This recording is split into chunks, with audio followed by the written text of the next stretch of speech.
Well, today we're finally going to detail the 944, and that's including paint chips and buffing and polishing, wheel cleanup, some undercarriage cleanup, and engine cleanup. Oh, and of course the interior. Well, check out the end of the video for some before and after footage.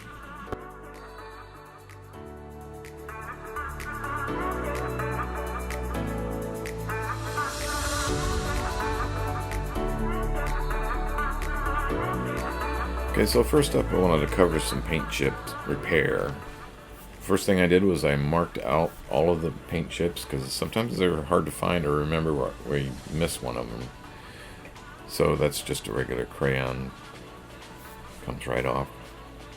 What I'm doing here is cleaning the area inside the paint chip with rubbing alcohol and one of these touch-up pins. It's a paint chip brush is what it is. So after cleaning them up, I'm going to go in and sand the rough edges of the paint chip so there's no flaking. Make sure there's no loose paint there. Just getting in there and sanding them with some 2000 grit or 2500 grit. I use 2000. And here I'm just putting it around a soft brush so that I have something to work with. So now we're finally ready to start applying some of the paint. And this was L047 black, Porsche black. They've used it for years. And so I'm really just trying to fill in the bottom up, just giving it some coat to the bottom and not trying to fill in the whole paint chip. So we'll put a couple of layers in there to make sure that it adheres well.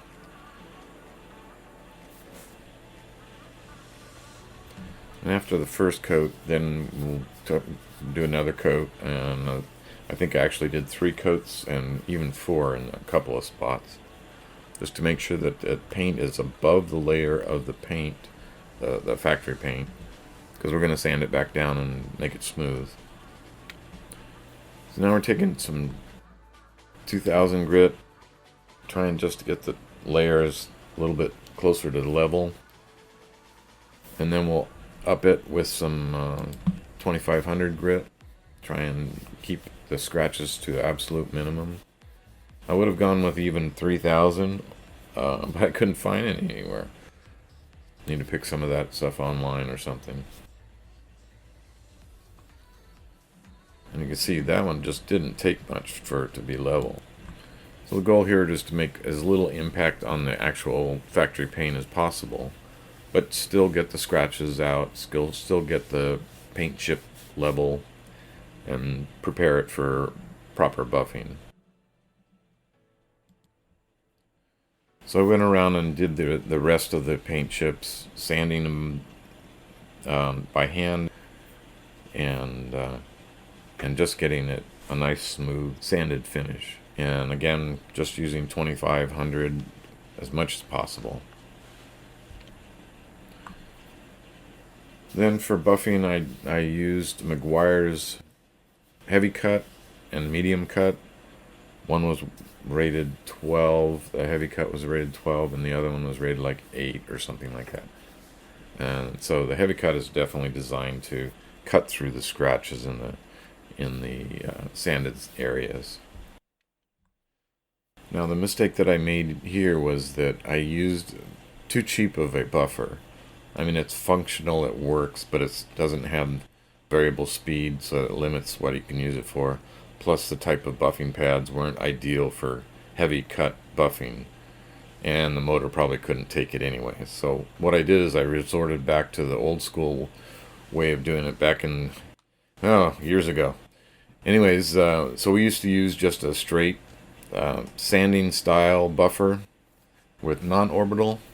You just had to be really careful with those because they can quickly eat through the paint, and more importantly, they would leave marks.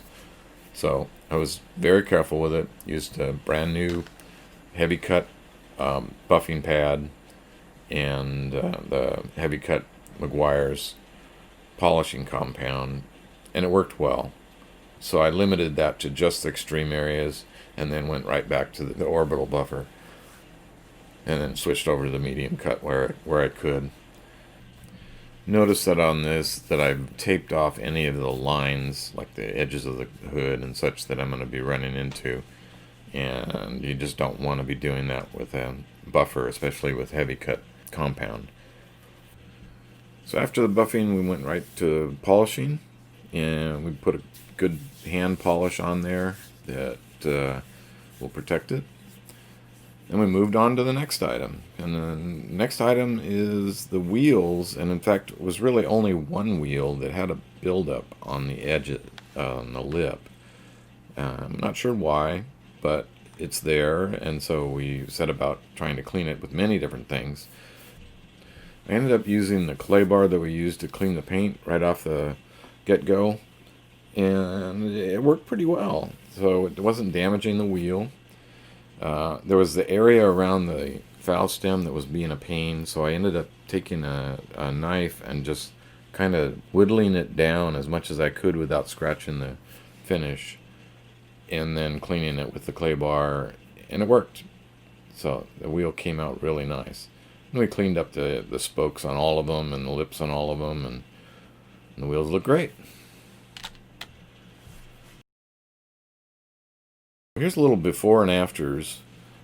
So early on, I pressure washed underneath the car because I knew it was going to look nice. Just had some dust and grime from road use. I mean, this is a driver. It's so much easier to work on a clean car. And while we're at it, we'll do a little before and after on the engine compartment. The engine compartment was dirty. Yeah, dirty and dusty from sitting, and I didn't really detail it. I just kind of cleaned it as I was working on it, and well, I did pressure wash it right off the bat. I got all kind of comments, but it was clean, and pressure washing didn't hurt it, by the way. It helped clean it up. So that's the engine compartment. The next before and after is going to be the interior, and it was looking pretty good to start with. So just needed a little cleaning and some vacuuming, and it looks great. And that brings us back around to the paint. So the paint was in really nice condition to start with. Did have the chips that we needed to take care of, and so you saw that earlier in this video. Other than that, a good buffing and clean up, sanding from the paint chips. Man, looks great, don't you think? And the last thing we're going to do is we're going to do a ceramic style protective coating, and that is the product called the Last Coat, and there's a lot of them out there. This one got good reviews, and it looks like it'll do the job and protect the paint. Make it a little easier to clean and keep clean. Well, the car came out great. We're really happy with it. It looks like new.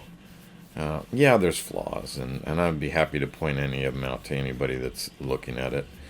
But it's just a really nice example of a Porsche 944. Well, Andrea and I would really like to thank you for watching this series and watching other videos, and we really appreciate those that subscribe by clicking on the subscribe button and the bell. Well, that's it for today, so thanks again, and we'll see you on the next one.